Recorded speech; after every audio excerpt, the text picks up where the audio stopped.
అనంతపురం జిల్లా తాడిపత్రి నియోజకవర్గ పరిధిలో ఇసుక అక్రమ రవాణా చేసేవారికి ఎమ్మెల్యే జేసీ అస్మిత్ రెడ్డి స్ట్రాంగ్గా మీడియా ద్వారా వార్నింగ్ ఇచ్చారు.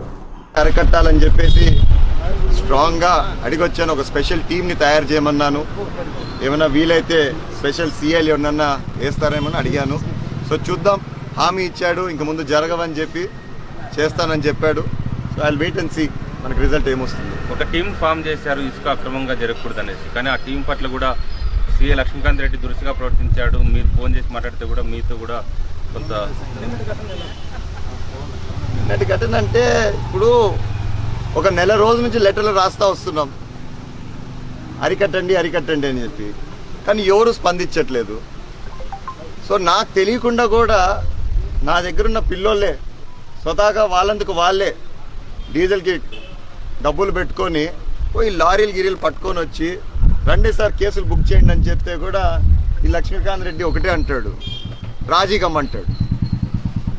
నువ్వు రాజీ అవుతావా లేకపోతే రోజు నిన్ను జైల్లో పెట్టి నేను రోజు పిలిపించాలని స్టేషన్కి అని అడుగుతాడు. మరి అట్లాంటప్పుడు నేను పోయేది అక్కడ స్టేషన్ దగ్గరికి ధర్మమా కాదా మీరే చెప్పండి.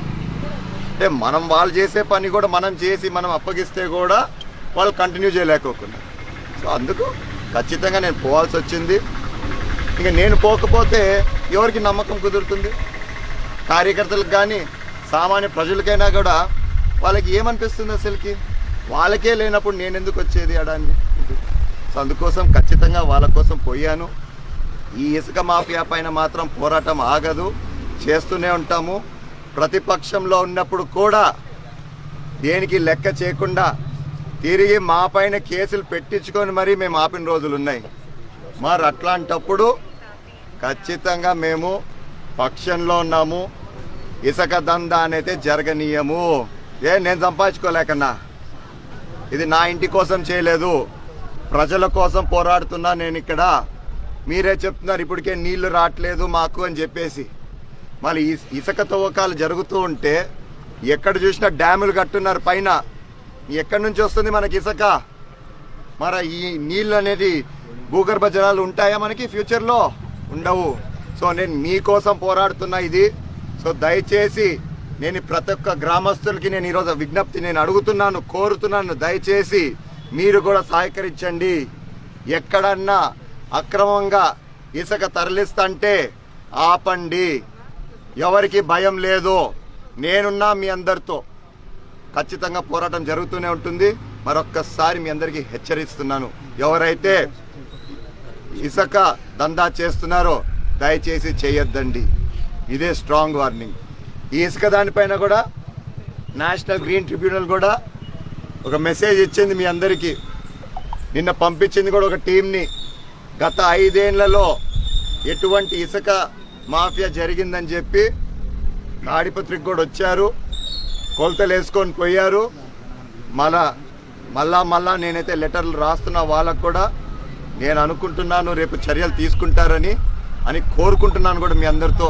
దయచేసి ప్రతి ఒక్క గ్రామస్తులకి మళ్ళా అడుగుతున్నా, సహకరించండి. Right, thank you.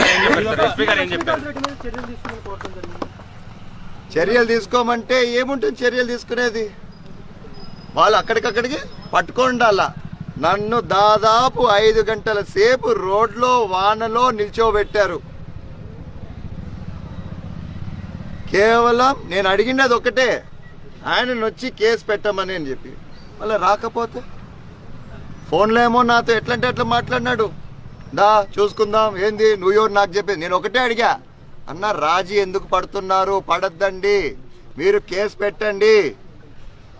ఎవరైతే అటాక్ చేశారో, మా పిల్లల్ని రాళ్లతో కొట్టారో, ఆ లారీలు ఆపినందుకు వాళ్ళ పైన కేసు పెట్టండి అని అడిగాను నేను. ఏమంటాడు దానికి? నువ్వెవరు నాకు చెప్పేది? డిఎస్పీతో చెప్పించు, డిఎస్పీ వస్తాడు, డిఎస్పీతో మాట్లాడుకో. నువ్వెందుకే నాకు ఉండేది మళ్ళీ సిఐగా? నేను అన్ని డిఎస్పీతో మాట్లాడుకుంటా. నాకు సిఐగా నువ్వెందుకు? నాకు అవసరం లేదు. పని చేత కాకపోతే గమ్మునన్నా కూర్చోవాలి. నీకు ఎట్లా రిలీవింగ్ ఆర్డర్స్ వచ్చాయి, వెళ్ళిపోయి ఉండాలా. నీకు ఇష్టం లేకపోతే పని చేసేది అక్కడ. అయినా థ్యాంక్ యూ. దయచేసి ఇసుక దందా చేసే వాళ్ళందరినీ నేను కోరేది మానుకోండి.